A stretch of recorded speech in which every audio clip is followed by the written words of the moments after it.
भारत और यूक्रेन का अभी कुछ ही मिनट पहले साझा बयान आया है, जॉइंट डिक्लेरेशन जिसको कहते हैं, और दोनों ही राष्ट्राध्यक्षों ने इस बातचीत को, इस यात्रा को बहुत ही सफल करार दिया है।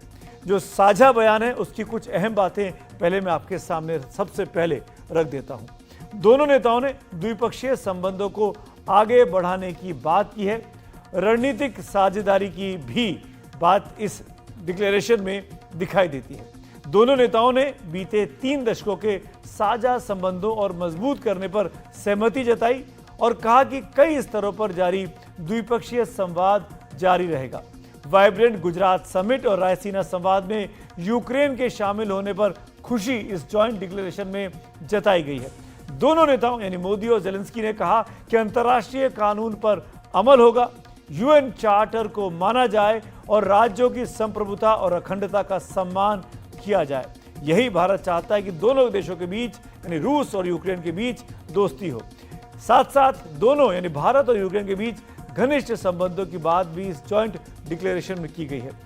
और एक और इंपॉर्टेंट चीज कि संवाद और कूटनीति से ही शांतिपूर्ण हल निकलना चाहिए। ये भी पुतिन, ये भी जेलेंस्की और प्राइम मिनिस्टर मोदी के बीच बातचीत की एक खास बात रही है। भारत के प्रधानमंत्री ने पहली बार दौरा किया यूक्रेन का जब से वहाँ पे लड़ाई चल रही है, और ये कहने में कोई हिचक नहीं होनी चाहिए कि ये दौरा बहुत ही कामयाब रहा। आज का दिन बहुत अहम है क्योंकि युद्ध की धरती पर यानी यूक्रेन में प्रधानमंत्री नरेंद्र मोदी शांति का संदेश लेकर पहुंचे हैं। गोले बारूद के संघर्ष से जूझ रहे देश की राजधानी कीव में शांति और अहिंसा के दूत महात्मा गांधी की प्रतिमा पर श्रद्धांजलि अर्पित की प्रधानमंत्री मोदी ने सबसे पहले कीव में जाकर। पीएम मोदी ने कहा कि बापू के सार्वभौमिक आदर्श लाखों लोगों को उम्मीद देते हैं और सभी से मानवता को दिखाए गए उनके मार्ग का अनुसरण करने को कहते हैं। ये तस्वीरें देखिए, दोनों के बीच में किस गर्मजोशी के साथ मुलाकात हुई, गले मिले। जेलेंस्की की उम्र अभी 50 साल भी नहीं है और वो अपने देश के सबसे प्रचलित नेता हैं, पॉपुलर नेता हैं, और जिस तरीके से वो मुकाबला कर रहे हैं रूस का इन 2.5 सालों की लड़ाई में, इसलिए भी वो अपने देश के इन दिनों हीरो बने हुए हैं। इसके बाद प्रधानमंत्री यूक्रेन के राष्ट्रपति व्लादिमीर जेलेंस्की से मिले। दोनों नेताओं ने, जैसा कि मैंने आपको तस्वीरों में दिखाया, गले मिले। फिर पीएम मोदी जेलेंस्की के कंधों पर हाथ रखे हुए दिखाई दिए, किसी बड़े भाई की भूमिका में वो दिखाई देते हैं। There have been a number of public positions taken by India and by the Prime Minister on this subject. A little more than 2 years ago, he had actually publicly said that this is not an era of war. He had also underlined that dialogue and diplomacy are the key. Most recently, he emphasized that the solution will not come out of the battlefield. And obviously, we find the civilian and humanitarian toll of this conflict particularly distressing. It's also India's view that the two sides need to engage each other to find a solution. तो बातचीत से और शांति से कई और फायदे भी होते हैं, और भारत को इस यूक्रेन यात्रा से 3 बड़े फायदे साफ तौर पर दिखते हैं। सबसे पहला, जिम्मेदार वैश्विक शक्ति के तौर पर भारत की साख मजबूत हो सकती है अगर भारत इस पीस प्रोसेस को एक पटरी पर ले आता है। भारत के अपने आर्थिक हितों की सुरक्षा के लिए भी ये कोशिश के तौर पर देखना चाहिए, और साथ ही साथ ग्लोबल साउथ का भारतीय नेतृत्व और मजबूत होगा क्योंकि भारत युद्ध को खत्म कर ग्लोबल साउथ की अर्थव्यवस्था को, इकोनॉमी को पर जो विपरीत असर पड़ रहा है इस युद्ध का, उससे उबारने की कोशिश की एक आवाज के तौर पर निकलकर सामने आया है। तो यूक्रेन के दौरे पर जाने वाले पीएम मोदी पहले भारतीय प्रधानमंत्री हैं। 1991 में सोवियत संघ के टूटने के बाद यूक्रेन बना था। तब से लेकर आज तक कोई भी भारतीय प्रधानमंत्री यूक्रेन की धरती पर नहीं पहुंचा था। प्रधानमंत्री मोदी का यह दौरा इसलिए भी खास है क्योंकि फरवरी 2022 को रूस के हमले के बाद से अब तक नेटो देशों के अलावा किसी अन्य देश के नेता ने यूक्रेन का दौरा, इक्का दुक्का देश है जिन्होंने, जैसे इंडोनेशिया हो गया, हंगरी हो गया, लेकिन गैर नेटो देशों में भारत पहला है जिसने वहां का दौरा किया है। मेरे साथ मेरे सहयोगी उमा शंकर सिंह जुड़ रहे हैं सीधे कीव से, जो लगातार प्राइम मिनिस्टर मोदी की इस विजिट को कवर कर रहे हैं। पहले वो पोलैंड में थे और उसके बाद वो कीव में हैं। उमा शंकर, स्वागत है आपका हमारे शो में।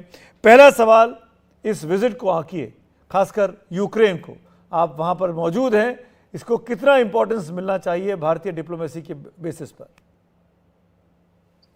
जी देखिए, ऐतिहासिक दौरा है ये, तो खुद राष्ट्रपति ज़ेलेंस्की ने भी अभी जब उन्होंने हमसे मुलाकात की, जो भारतीय पत्रकारों का दल आया है उनके साथ तकरीबन 1 घंटे 10 मिनट तक उन्होंने एक बेबाक बातचीत की है और उसमें उन्होंने इस दौरे को काफ़ी ऐतिहासिक बताया है। ये भी उन्होंने कहा कि भारत का जो इन्फ्लुएंस है दुनिया के देशों पे बहुत ज़्यादा है और भारत को वो इन्फ्लुएंस जो है इस्तेमाल करने की ज़रूरत है। एक अहम बात जो उन्होंने कही, उन्होंने ये बात कही कि भारत अगर रूस के प्रति अपना रवैया बदल दे और रूस से तेल लेना बंद कर दे तो रूस मजबूर हो जाएगा शांति की टेबल पर, शांति के लिए बातचीत की टेबल पर बैठने के लिए। तो काफी एक अग्रेसिव जो रवैया है वो राष्ट्रपति ज़ेलेंस्की का इस बातचीत में निकलकर सामने आया। वो राष्ट्रपति पुतिन के लिए उन्होंने टेररिस्ट जैसा शब्द तक जो है वो इस्तेमाल किया। हालांकि ये समझा जा सकता है कि जब दोनों देशों की सेनाएं आमने सामने हैं तो किस तरीके से एक दूसरे के ऊपर बयानबाजी के जरिए जो है वो भी हमले होते रहे हैं। लेकिन इसमें तमाम तकरीबन 15 से 20 सवाल उनसे पूछे गए। ये सवाल भी पूछा गया कि जो अगर कोई भारतीय, अगर कोई बंदी है जो कि रूस की तरफ से लड़ रहे हैं तो क्या इस तरह की कोई जानकारी? उन्होंने कहा ऐसी कोई जानकारी नहीं है, लेकिन अगर कोई भारतीय सैनिक यूक्रेन में बंदी होता है तो वो तुरंत उसको रिलीज करेंगे और प्रधानमंत्री को इस बारे में जानकारी देंगे। लेकिन अभी तक इस बारे में उनके पास ऐसी कोई जानकारी नहीं है। उन्होंने द्विपक्षीय रिश्तों की बात के लिए ये कहा कि ये बहुत अच्छी शुरुआत है और वो चाहेंगे कि इस रिश्ते को और मजबूती के साथ आगे बढ़ाया जाए। उन्होंने ये भी कहा कि चाहे वो प्रोडक्शन हो, को प्रोडक्शन हो, हर चीज के लिए यूक्रेन तैयार है बशर्ते कि भारत जो है वो भी तैयार हो। और भी एक अहम बात उन्होंने कहा कि जो रूस की तेल की तो बात उन्होंने की और बार बार उनका जोर इस बात पे रहा कि भारत जो है जितना तेल खरीदता है रूस उस पैसों का इस्तेमाल करके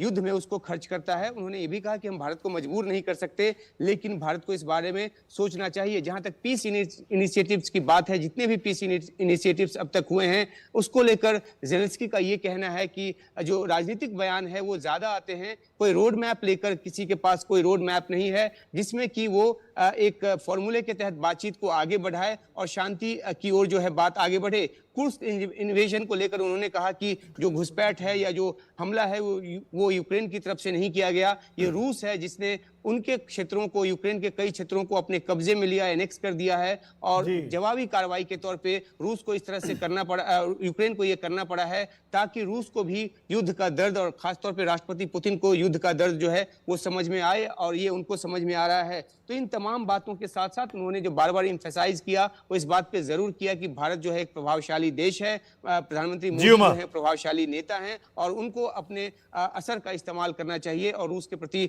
जो रवैया है उसको भारत बदले तो काफी कुछ नतीजा जो है जल्दी निकलकर सामने आ सकता है। उमा शंकर, आप रहिए मेरे साथ 3 और खास मेहमान मुझे दिखाई दे रहे हैं, उनके पास चलेंगे बारी बारी से।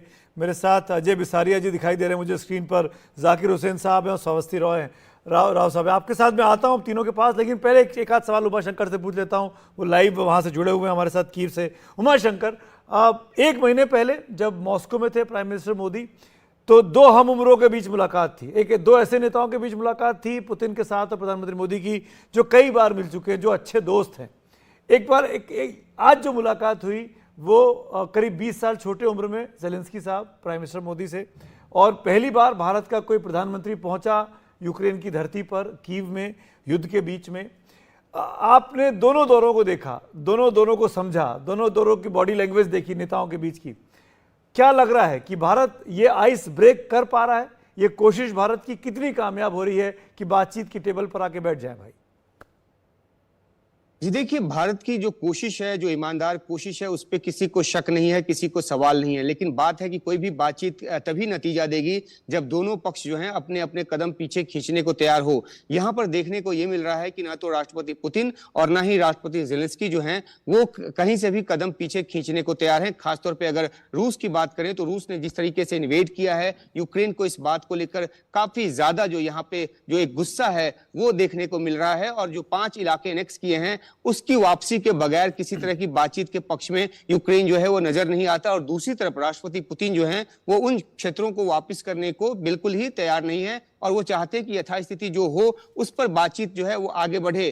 तो दोनों देशों पे भारत का अपना एक असर है। रूस के साथ एक परंपरागत दोस्ती रही है भारत की, वहां से जो आर्म्स हैं उस पे 70% के आसपास डिपेंडेंसी रही है, जो अब जाकर कुछ कम हुई है क्योंकि भारत ने अपने आप को डाइवर्सिफाई किया है। यूक्रेन भी पुराना एक साझेदार रहा है, कई तरह के जो सुरक्षा उपकरण हैं वो यहाँ से भी आते रहे हैं और उसको फिर से रिन्यू करने की जो कोशिश है वो भी की जा रही है। तो द्विपक्षीय रिश्तों के लिहाज से जो दोनों देशों के प्रमुखों के बीच जो बातचीत हुई है वो एक स्तर पे है, लेकिन जहां तक अगर पीस इनिशिएटिव की बात करें तो जेलेंस्की जो हैं वो साफ तौर पे, क्योंकि पुतिन जो है जिद पे अड़े हैं, जेलेंस्की साफ तौर पे किसी तरह के फॉर्मूले की बात से इनकार करते हैं। उन्होंने कहा है कि जो यूक्रेन का फॉर्मूला है वही सबसे सटीक फॉर्मूला है और उसी फॉर्मूले के तहत आसपास कोई बातचीत हो सकती है। एक और अहम बात उन्होंने ये भी कहा कि जो अगला पीस समिट है, जैसा कि एक स्विट्जरलैंड में हुआ वैसा ग्लोबल साउथ के किसी देश में हो, और उन्होंने ये भी सुझाया कि अगर ये भारत में हो तो ज्यादा बेहतर है, क्योंकि उनको उनकी बातों से ये बिल्कुल साफ झलक रहा था कि भारत की संतुलित नीति को लेकर वो एक बहुत सहमत है। इंपॉर्टेंट बात आपने उनको ये अंडरलाइन भी की उमा, पता है और कि यहीं से साथ में मेहमानों के पास चलूंगा, जो चिंता और वो बात है ग्लोबल साउथ को लेकर, उस पर भी हम आएंगे। अजय बिसारिया जी खुद यहाँ बैठे हुए हैं। उमा आप रहिएगा। जाकिर हुसैन साहब जो कि विशेषज्ञ हैं रणनीतिक मामलों के, सवस्थी राव जी हैं जो कि विशेषज्ञ रणनीतिक मामलों की, आप दोनों के साथ में बातचीत करूंगा, लेकिन मुझे कहा गया कि अजय बिसारिया जी को जाना है, तो एक बार अजय बिसारिया जी से बात कर लेता हूँ कुछ सवाल, और फिर मैं आप दोनों के पास आता हूँ।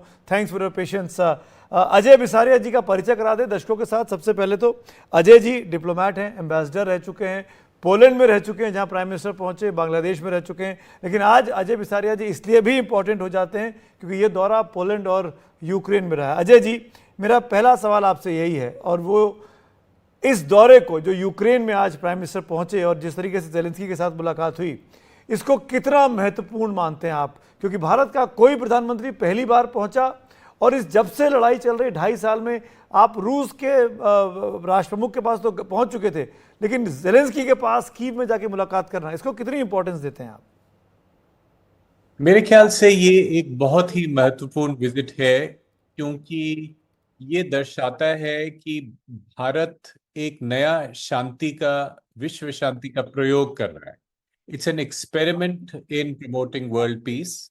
और उसके अलावा एक नया रिस्क टेकिंग डिप्लोमेसी है भारत की, कि प्रधानमंत्री ने एक रिस्क फॉर पीस लिया है, शांति के लिए एक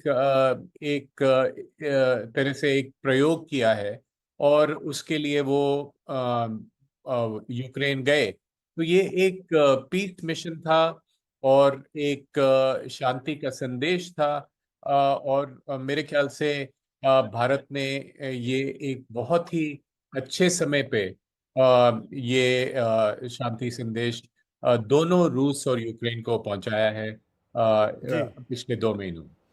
बिसारिया जी, पिछले महीने प्राइम मिनिस्टर मॉस्को में थे, पुतिन के साथ उनकी मुलाकात हुई, ये कहा गया, ये लिखा गया कि अमेरिका का बहुत प्रेशर था कि आप एक से बात नहीं कर सकते हैं, आपको यूक्रेन भी बात करनी चाहिए, जेलेंस्की भी से भी बात करनी चाहिए।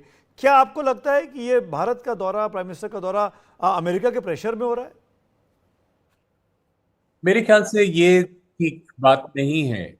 जरूर एक जियोपॉलिटिकल बैलेंसिंग का एलिमेंट है, और जब आप इस तरह की विजिट प्लान करते हैं रूस को और यूक्रेन को, एक रणनीति होती है, कूटनीतिक रणनीति होती है जो चल रही है, और उसमें प्लानिंग की गई होगी कि रूस का भी दौरा होगा और यूक्रेन का भी दौरा होगा।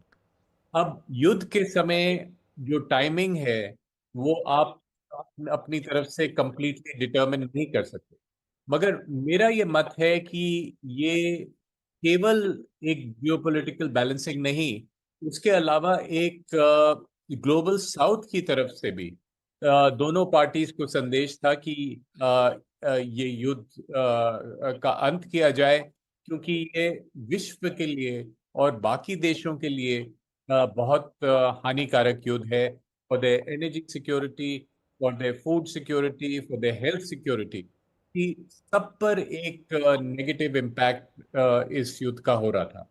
तो ये मैसेज उस लिहाज से भी दिया गया, और ये एक भारत की ओर से एक संदेश है, क्योंकि जैसे आज भारत के विदेश मंत्री ने कहा कि भारत न्यूट्रल नहीं रह सकता, भारत को जब एक तरफ शांति और दूसरी तरफ युद्ध है तो शांति का पक्ष लेना पड़ेगा। और एक मैसेज जो इस प्रकार की है वो आज के दौर में और बहुत सारे ग्लोबल लीडर्स नहीं हैं जो दे सकते हैं, जिनका दोनों तरफ एक ट्रस्ट हो कि वो एक तरह से एक तरफ या दूसरी तरफ नहीं झुक रहे, जी। मगर दोनों को ही एक प्रकार की मैसेज दे रहे हैं कि आप डायलॉग और डिप्लोमेसी की ओर बढ़ें और शांति की ओर बढ़ें। एम्बेसडर बिसारिया बहुत इंपॉर्टेंट बात कर रहे हैं। विदेश मंत्री जयशंकर साहब ने जो कहा कि भारत इस युद्ध में निष्पक्ष नहीं था, वो शांति के साथ था। क्या आपको लगता है कि भारत की जो कोशिश है दोनों देशों को एक साथ लाने की, मध्यस्थता करने की, बगैर ये कहते हुए कि हम इंटरमीडिएटरी हैं, कामयाब होता है? आपको लगता है कि ये युद्ध खत्म करा पाएंगे हम लोग, युद्ध खत्म होगा? देखिए, एक शांति का संदेश युद्ध के समय ले जाना बहुत ही आवश्यक है, और दुनिया की ओर से ये अगर हम संदेश ले जाएं, ये एक जरूरी है। इसमें ये आपका मत नहीं हो सकता कि आपके इंटरवेंशन से कल ये युद्ध समाप्त हो जाएगा। There is never a good time to intervene during a war, क्योंकि युद्ध के समय आप अपना टाइमिंग नहीं चूज कर सकते। मगर किसी किसी स्तर पर ये संदेश कोई मार्जिन पे कुछ फर्क ला सकता है कि दोनों पार्टीज को अब पता है, एक तो एक दूसरे का मत उनको मालूम है, और दूसरा उनको बाकी विश्व के देशों का मत मालूम है कि हम चाह रहे हैं कि ये युद्ध जल्द ही समाप्त हो।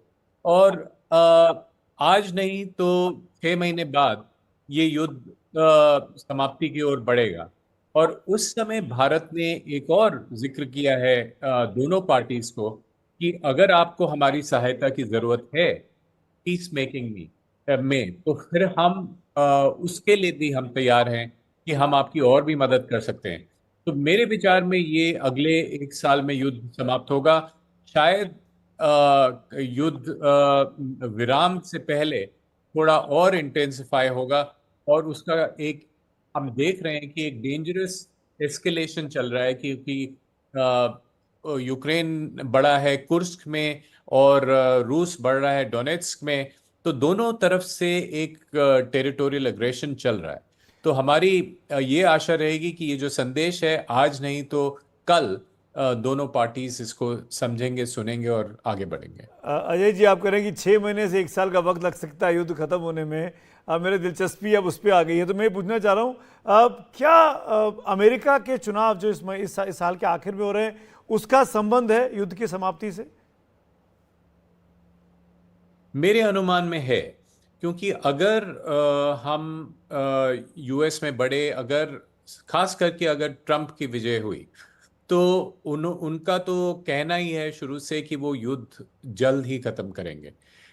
दूसरी बात है कि दोनों तरफ और बाकी और पार्टीज में भी थोड़ा सा फटीग है, और ये जो हम देख रहे हैं हाल के 2-3 हफ्ते में जो यूक्रेन का आगे बढ़ना कुर्स्क में और रूस की टेरिटरी लेना, ये दर्शाता है कि शायद दोनों पक्ष ये चाह रहे हैं कि थोड़ी और टेरिटरी लें, जिससे जब पीस नेगोशिएशंस हों तो वो एक पोजीशन ऑफ स्ट्रेंथ से इस बातचीत को आगे ले जा सकें, कि दोनों के पास एक दूसरे के प्रिजनर्स ऑफ वॉर हों, दोनों के पास एक दूसरे की टेरिटरी हो, और जब ये नेगोशिएशन आगे बढ़ें दोनों की एक पोजीशन ऑफ स्ट्रेंथ हो।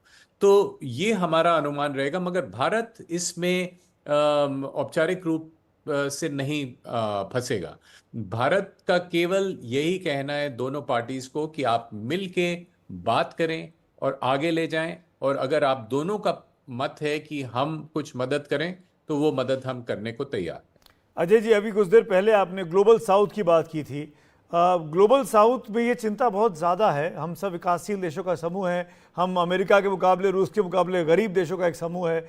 ऐसे में जब युद्ध होता है यूक्रेन और रूस के बीच में या इजराइल और हमास के बीच में, इनका क्या असर पड़ता है गरीब देशों की अर्थव्यवस्था पर? क्यों गरीब देश जो उनसे मीलों दूर हैं वो प्रभावित होते हैं लड़ाइयों से?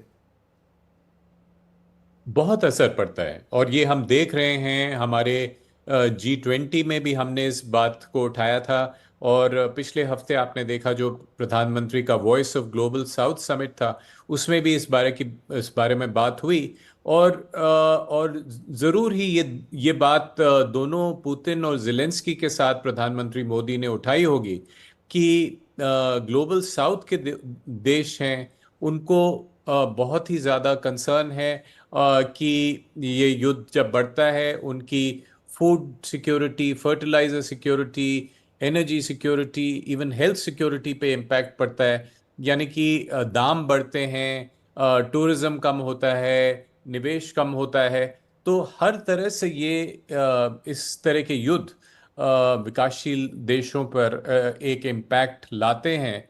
और शायद इस बात को प्रधानमंत्री मोदी ने रखा होगा ज़ेलेंस्की के सामने और पुतिन दोनों के सामने पिछले महीने।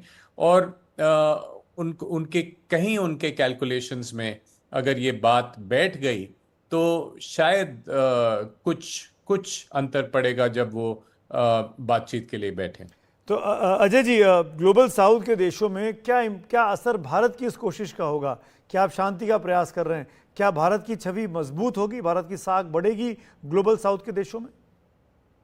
बिल्कुल। मेरे ख्याल से भारत ने 3 बैठकें कर चुका है। भारत ने ग्लोबल साउथ का पक्ष G20 के सामने भी रखा था।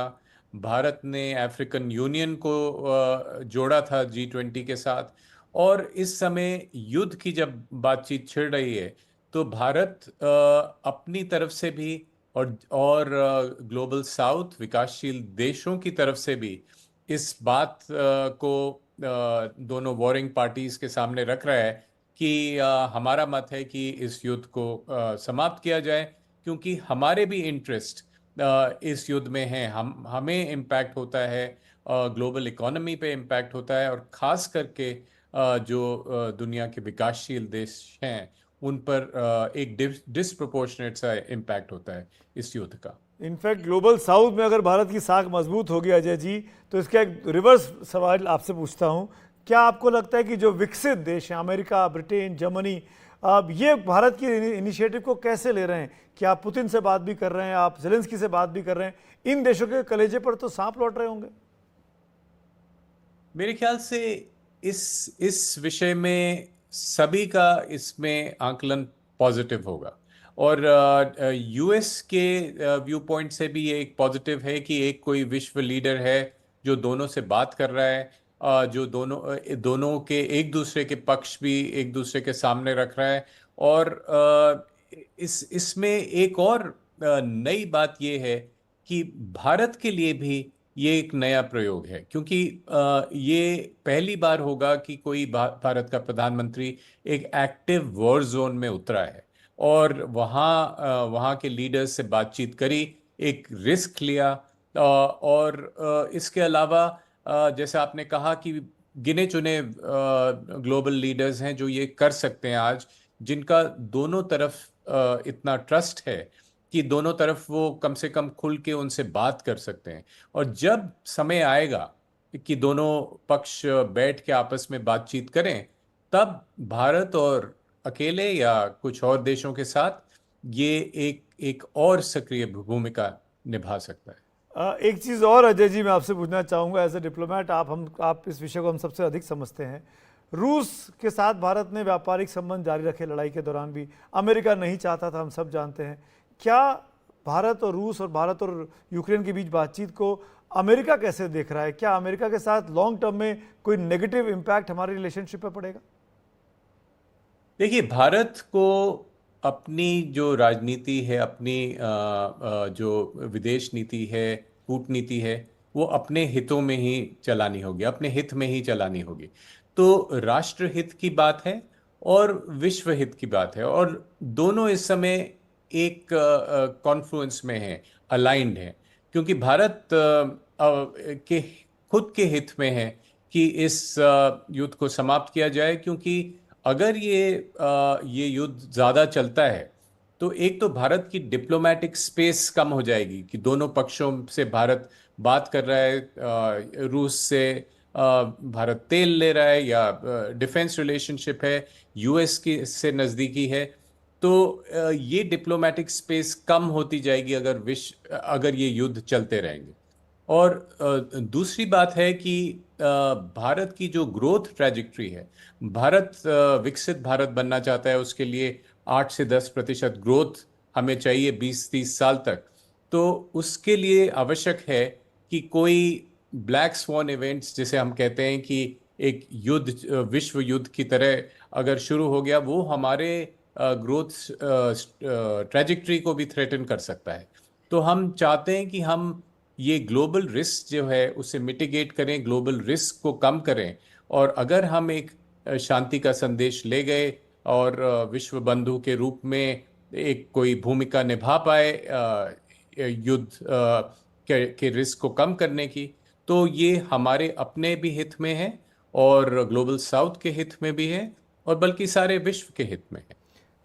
आखिरी सवाल एम्बेसडर बिसारिया, एक डिप्लोमेट के तौर पर, एक विदेश नीति के जानकार के तौर पर मैं आपसे पूछना चाहूँगा, अगर आपको नंबर्स देने हो, मार्क करना हो भारत की इस विदेश नीति को कि आप यूक्रेन से बात भी कर रहे हैं, पुतिन से बात भी कर रहे हैं, इसको आप कैसे आंकते हैं, कितने नंबर देंगे आप आउट ऑफ 10?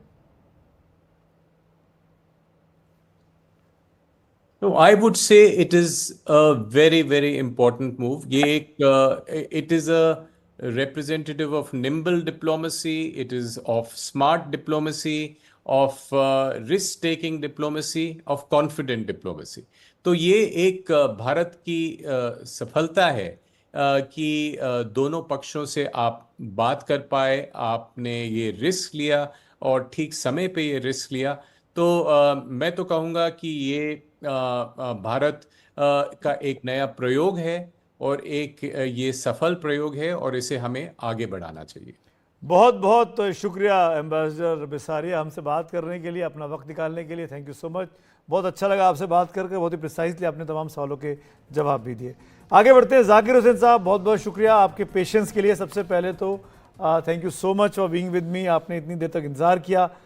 अब से मैं सबसे पहले यही जानना चाहूँगा, ग्लोबल साउथ की जो बात कर रहे थे बिसारिया साहब, और प्राइम मिनिस्टर ने भी कई बार कहा, आपको लगता है कि ग्लोबल साउथ पे बहुत ही बुरा इम्पैक्ट पड़ा इस लड़ाई का और ये लड़ाई अब तुरंत रुकनी चाहिए और भारत के इस इनिशिएटिव को अप्रिशिएट किया जाएगा ग्लोबल साउथ में?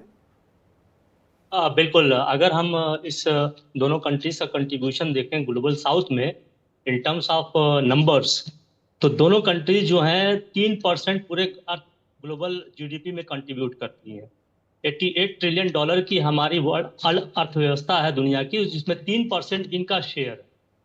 10% ये एनर्जी शेयर करती हैं, 15% ये एग्रीकल्चर में एक्सपोर्ट करती हैं, 15% में एग्रीकल्चर में 36% सिर्फ वीट का कंट्रीब्यूशन है।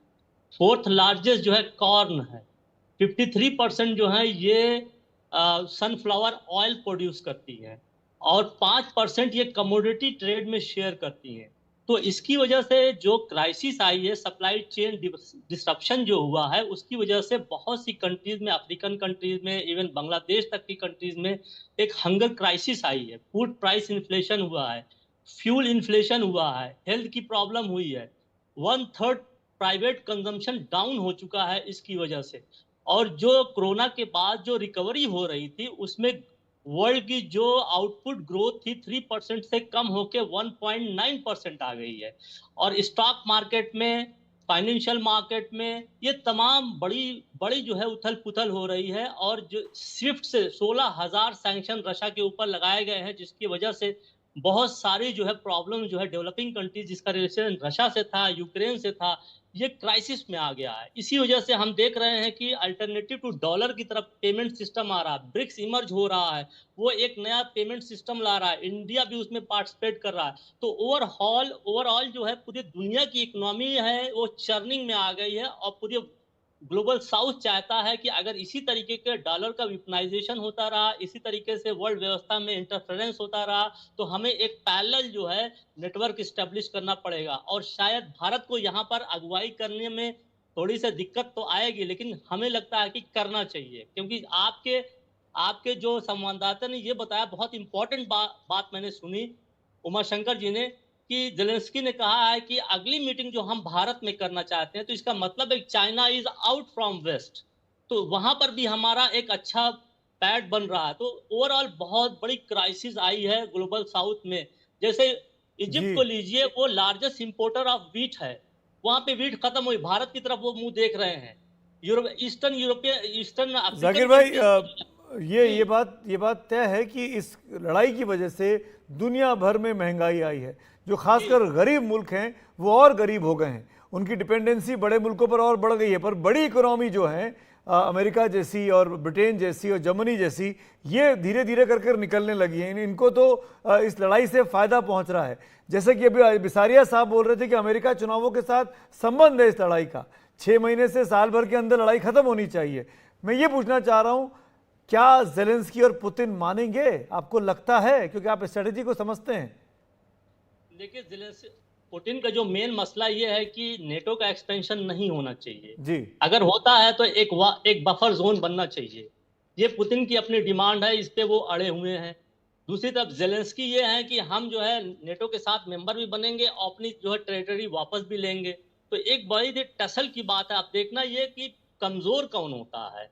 अमेरिका जिस हिसाब से लामबंदी की हुई है, एक चीज अमेरिका की पॉलिसी आप ये देखिए, यूरोपियन कंट्रीज में जो मेजर कंट्रीज थी, जैसे फ्रांस है, जर्मनी है, ब्रिटेन है, इनको आउट करके जो छोटी छोटी ईस्टर्न यूरोपियन कंट्रीज क्षेत्र जो थे, जो रशिया के एलाइज थे, उनको मजबूत करके सामने ला रहा है।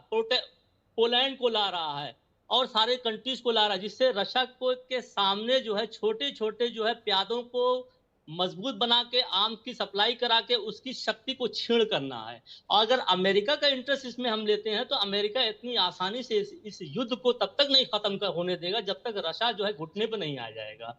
ये बिल्कुल क्लियर है। तो यहाँ पर हमारी जो मीडिएशन पॉलिसी, हमारी जो सालिसी है, जो ईमानदार जो है डायलॉग एंड डिप्लोमेसी की बात है, एक क्राइसिस की बात है, क्योंकि हमारे पास कोई मैजिक वॉन्ड नहीं है।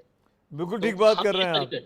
मैजिक वॉन्ड नहीं, कोई जादुई छड़ी नहीं है भारत के पास। पर भारत का जो प्रयास है ये बहुत ही ईमानदार प्रयास है और इस प्रयास की सराहना दुनिया भर में हो रही है, और इसीलिए हम इसको विश्व बंधु और विश्व मित्र की बात कर रहे हैं। थैंक यू जाकिर साहब, वक्त निकालने के लिए और अपना इतना बढ़िया एनालिसिस देने के लिए, जो full of data, full of research था।